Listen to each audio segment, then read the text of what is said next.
different way?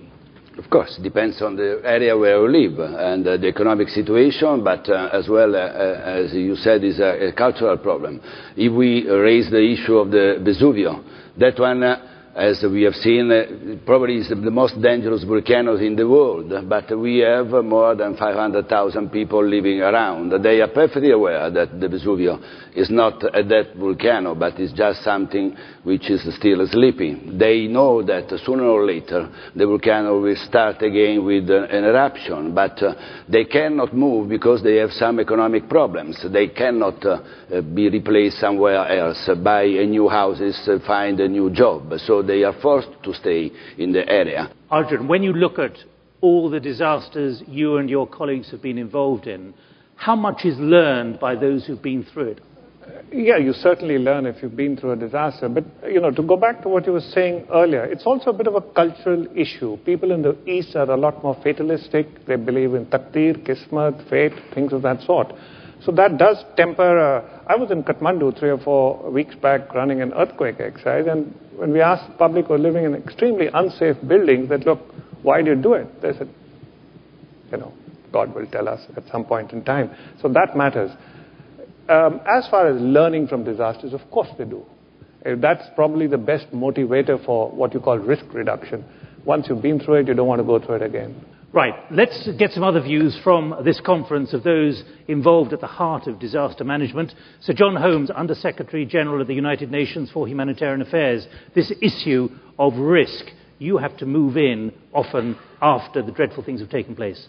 Well, I think what we're trying to do is not so much getting to the individual about whether he's prepared to live with the risk, but saying to governments, you cannot afford to take the attitude that you simply react afterwards. You have to try and reduce the risks before they happen, because they're not only going to kill people and damage the livelihoods of hundreds of thousands, maybe millions of people, they're also going to set back your development if you don't do something about them beforehand. So they have a real responsibility to do something, not just to sort of live with it and shrug their shoulders. Governments are different in that sense, or international institutions for that matter, than individuals or even communities. You travel capital to capital, you see them in New York, you see them here in Geneva. Are they listening? Are they taking notice? Not enough. I think we've come a long way in 5 years since the tsunami, but we've got an awful long way to go. People understand the logic of it, but they don't actually act on it, and they don't invest or put the resources in yet. That's what we're trying to get the message across today. Well, let's go to a political leader, to Raila Odinga from Kenya. When you hear about this concern about risk, Prime Minister, when it comes to natural disasters, do you see the mindset shifting dramatically? Yeah, I would say yes. People appreciate the impact when they feel it themselves practically. It is easier than to explain the causes. People then understand. For example, the flooding, or for example, droughts.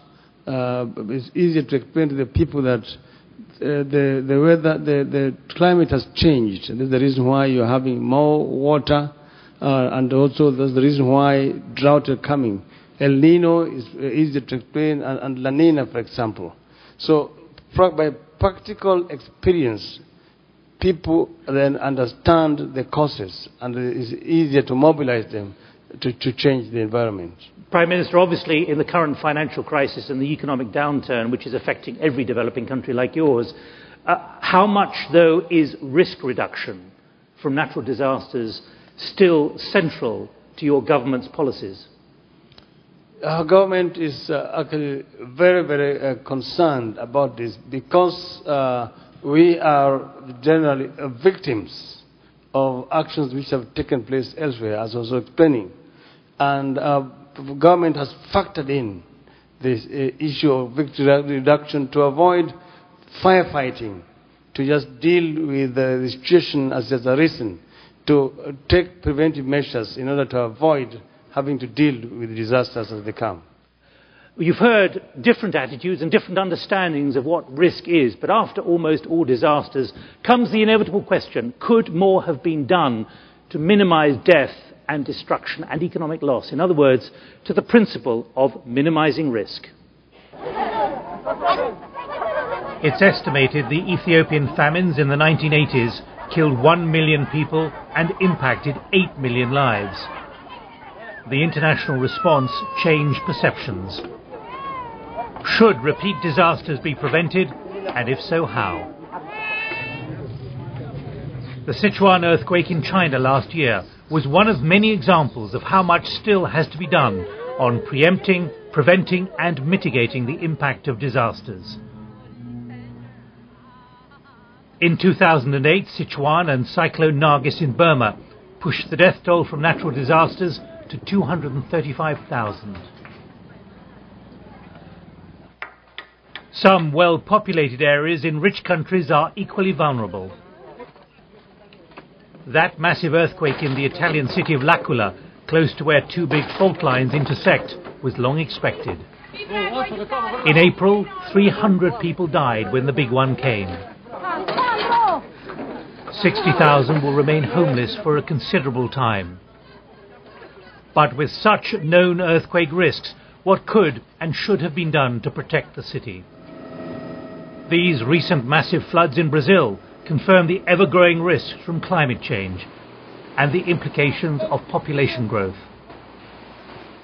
So should risk be reduced, helped by significant spending on measures, or should risks by and large be accepted with risk reduction largely pointless? Well, as we'll hear, views are divided. Edward Borodzics, what's your view as to whether risk reduction is helpful? Risk reduction is something that should be done where it's feasible and where it's possible, but economically and socially that may not be the case. So you're a skeptic? I am sceptical about risk reduction. I think one thing that's missing from this entire debate about risk and disasters is population. We have an ever-increasing world population that's growing at an alarming rate. And it's a very simple equation. The more people we fit onto this planet, wherever disasters take place, they're going to kill and affect more people. And much of the population now is urbanized. Much of the population is urbanized, and we have populations now in large, massive megacities. And it's only a matter of time till one of those megacities gets hit by an earthquake. But let me be clear, are you a skeptic simply for practical reasons or on a point of principle? No, I am not a skeptic for practical reasons. I think from a practical point of view, I think what we should be looking at is building resilience. We can't stop the floods, we can't stop earthquakes, we can't stop these natural events taking place. They are natural events that have always taken place. What we should be looking at is how we can alleviate the symptoms of these things when they happen, and taking into account the fact that these larger populations that we're seeing in the world and are likely to continue to see. Now, Loren Legarda, you're an advocate of risk reduction. You're carrying the flag in Asia Pacific. Yes, definitely, Nick. I believe that risk can be minimized, risk can be reduced, and that is by first governments investing in disaster preparedness and risk reduction. What do I mean? First, by building safe hospitals, safe infrastructure.